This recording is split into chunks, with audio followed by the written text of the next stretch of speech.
ये इंसान की उल्टी आदत है कि वो अच्छी चीज़ों को छोड़ के बुरी चीज़ों को अपनाने की कोशिश करता है। अरे क्यों अपनाना है, बल्कि एक संकल्प ले लो कि अगर कोई बात किसी ने मुझे जिस एटीट्यूड से भी की, अगर मुझे नहीं पसंद आई तो मुझे वो बात नहीं करनी है। परमात्मा, मेरे से किसी को ऐसा हर्ट मत कराना। मैं तो कम से कम सावधान हो जाऊं, मैं कम से कम किनारे हो जाऊं। और अपने आप से पूछो तुम एक बार कि तुम्हें शब्द लगा कहाँ। क्या आत्मा में शब्द की पहुँच है? एक तरफ से ज्ञान का निश्चय क्या है? अशब्दी ब्रह्म पद पूरन में तनमन लीन कंदासी, असी आवाज़ दुनिया जा सब विसारे छड़ीदासी। अरे दुनिया की सारी आवाज़ें छोड़ दो, अशब्दी ब्रह्म पद पूरण है। पूरन माँ ही रहना साधो, यही गुरु का कहना। क्या पूरन में जग जंजाल है? क्या पूरन में लोकपाल है? पूरन में ना जगत जंजाल है। अब लोकपाल में तुम सोचते हो लोकारीत ना निभाएं तो कैसे काम चलेगा।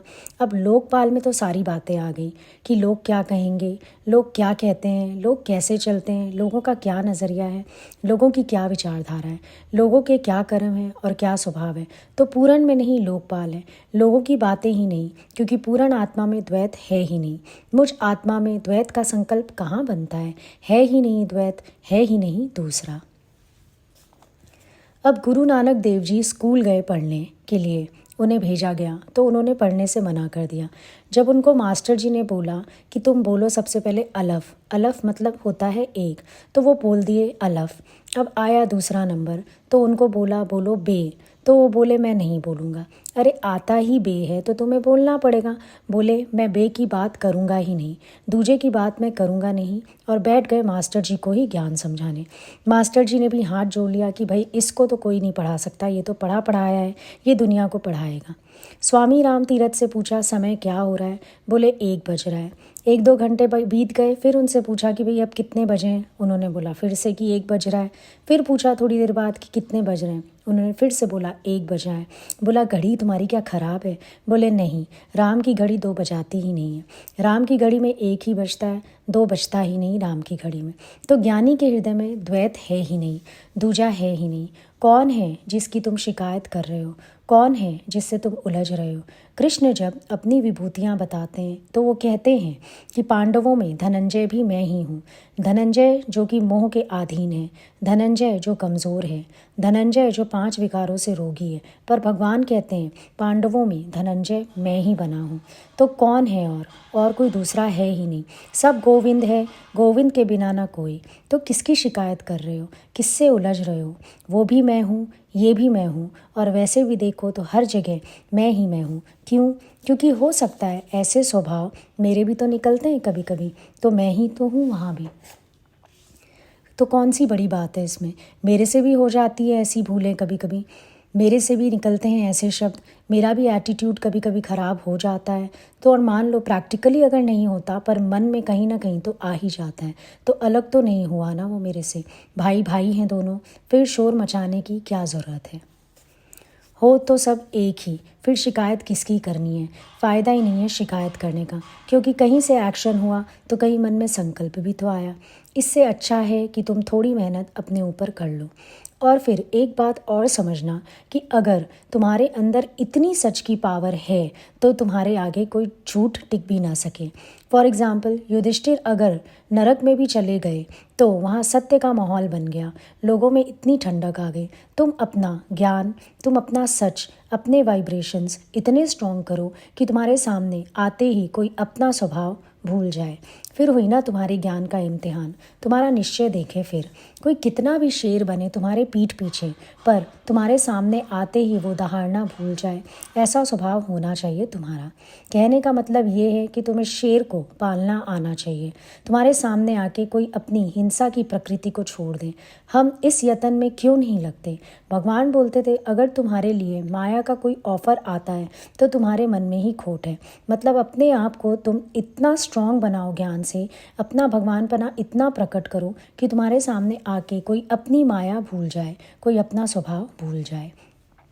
इतना प्यार वाले हम भी तो बन सकते हैं, इतना अच्छा आचरण हम भी तो बना सकते हैं कि कोई हमें देखे ही रेस्पेक्ट की नज़र से, कोई हमें देखे ही आदर की दृष्टि से। इस यतन में कम से कम लग तो जाओ।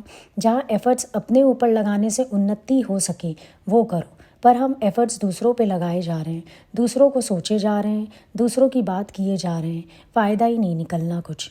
गुरु कहते हैं हमारे पास भी हल नहीं है, तुम आ भी जाओगे तो भी हम तुम्हें कोई हल नहीं बता पाएंगे, क्योंकि तुम दूसरे की बात लेकर आए हो तो हमारे पास कोई सॉल्यूशन नहीं।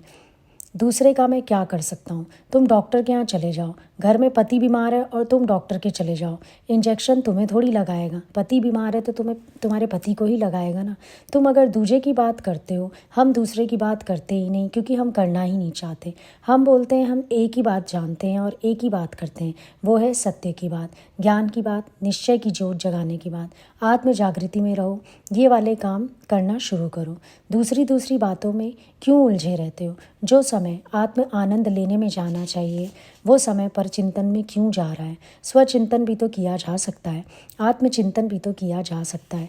इतना ईश्वर में खोया जा सकता है कि संसार का हमें होश ही ना रहे। मीरा का जहर अमृत हो गया।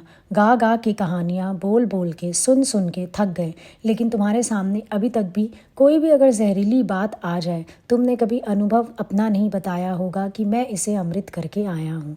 ये घटना तो आज भी घट सकती है, दिन में 10 बार घट सकती है। भजन गाने में, नाचने में सारे के सारे मीरा बन जाते हैं। अब इन सब मीराओं को पूछो कि कोई परिस्थिति आती है तो क्या उस समय अमृत बनता है। जहर अमृत करके लाओ, तब हम माने कि हाँ तुम मीरा हो।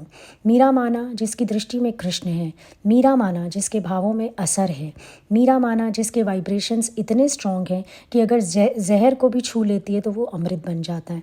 मीरा तो उसको कहते हैं जिसके भीतर ये शफा आ जाए, मीरा वो है। नाचने से कोई मीरा नहीं होता। तुम भी ले लो एक तारा हाथ में, घुंघरू बांध लो पैरों में, हो गए तुम मीरा। अभी बाहर निकलोगे, कोई हंस पड़ेगा तभी तुम चिढ़ जाओगे, बन गए मीरा। कोई कड़वी बात बोल देगा तो तुम्हें बुरी लग जाएगी। मीरा ने जो सहन किया, आप कहोगे मीरा ने जहर प्याला पिया, वो अमृत बन गया। वो तो एक लीला भगवान ने दिखाई कि मेरा भक्त जहर को अमृत करता है, पर मीरा ने तो एक एक दिन में कई बार जहर को अमृत किया। कितने जुल्म राणा करता था, कितने जुल्म उसकी सास करती थी। उसका कुलगुरु था, सारा मोहल्ला था, सारी प्रजा थी, कौन नहीं था मीरा के विरोध में। सारे दिन में मीरा ने कितने जहर अमृत किए, उसकी बात कोई नहीं करता। कितने शब्द उसने लय किए, कितनी बातें लय की, इसकी बात कोई नहीं करता। वो किसी को समझ नहीं आता कि कैसे मीरा ने जहर को अमृत कर लिया। मीरा के सामने आते ही चीज़ें अपना स्वभाव बदल लेती हैं। जहर ने मारने का स्वभाव छोड़ दिया और अमरता देनी शुरू कर दी। सांप ने डसने का स्वभाव छोड़ दिया और वैजंती माला बन गया। ये है मीरा की शफा, ये है मीरा की भक्ति, ये है मीरा का निश्चय। इसे कहेंगे मीरा की असल भक्ति। हम उन चीज़ों में तो कभी ध्यान देते नहीं।